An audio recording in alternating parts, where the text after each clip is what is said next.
You've seen it happen. Someone walks through the front door and your dog absolutely loses their mind. Tail spinning, jumping, whining, full chaos. Then someone else walks in and they get a polite sniff. So what's actually happening? Why does your dog have a favorite person? And more importantly, is it you? Stay with us because the answer involves science, psychology, and a window into how your dog experiences love. 1. It starts before you think it does. Most people assume their dog chose them based on who feeds them or who takes them on walks. And yes, those things matter. But the real decision? It happens much, much earlier. Dogs go through a critical socialization window between 3 and 12 weeks of age. During this period, their brain is essentially wide open, absorbing information about who is safe, who is familiar, and who belongs in their world. The humans, or human, who are most present during this window get imprinted. Not permanently locked in, but given a head start that's very hard to overcome later. If you adopted your dog as an adult, don't worry. This window isn't everything. Dogs continue updating their social bonds throughout their life. But it explains why sometimes a dog arrives in a home already tilting toward one person before anyone has done anything to earn it. 2. The attention equation. Here's where it gets interesting. Dogs don't just track who feeds them. They track attention. Specifically, the quality of attention. Researchers have found that dogs are extraordinarily sensitive to eye contact, tone of voice, and physical touch. Each of these triggers oxytocin release in your dog's brain, the same bonding hormone humans produce when they hug someone they love.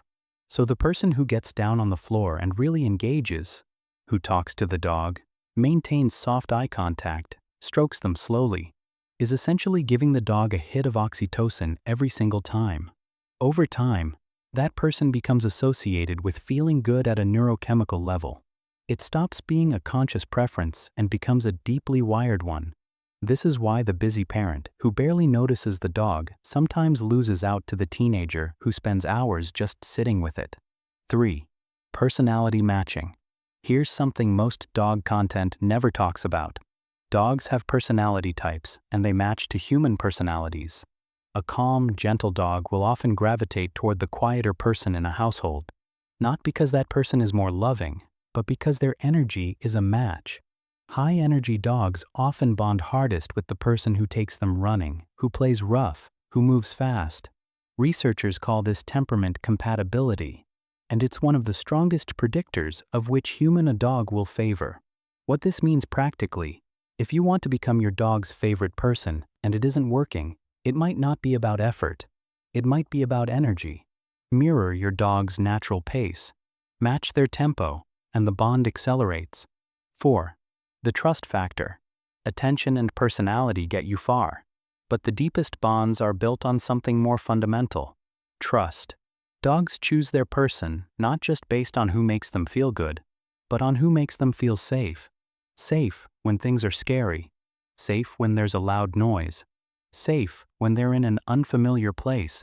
The person who remains calm during stressful moments, who doesn't panic, doesn't project anxiety, just quietly reassures, becomes the dog's anchor. This is why dogs so often seek out one specific person during thunderstorms or fireworks. They've cataloged, over months and years, exactly who to run to when the world feels unsafe. That catalog is built one small, reassuring moment at a time. 5. Can you change the result? So what if you're not the favorite? Can you change it? Yes, but not by doing more, by being more present. Overcompensating doesn't work. Dogs don't respond well to desperation. They actually find intense, unpredictable energy slightly stressful. What works is consistent, calm, positive presence. Take over one daily ritual: the morning walk, the evening feed, and do it every single day. Consistency builds familiarity, and familiarity builds trust. Add in deliberate one-on-one time. Just you and the dog, no distractions, even 10 minutes a day. Studies suggest it takes roughly 2 to 3 months of consistent positive interaction to meaningfully shift a dog's primary attachment. It's not instant, but it is possible. So here's the truth about your dog's favorite person. It's not about who loves them most. It's about who makes them feel most seen, most safe, and most like themselves. The good news?